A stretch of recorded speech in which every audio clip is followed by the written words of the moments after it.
శివుడు లేని వేళ పార్వతమ్మ సిన్నబోయేనే శివుని బొమ్మ మూడు కన్నుల వాడి ముద్దుల గుమ్మ పువ్వులతో పూజల్ని పొందేనమ్మా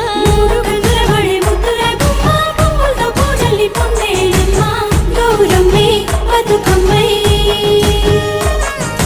ఎత్తుకొని వచ్చనే నెత్తిపై మేఘాలు ఏడేడు సంద్రాల ఎదరు పొంగిన నీళ్లు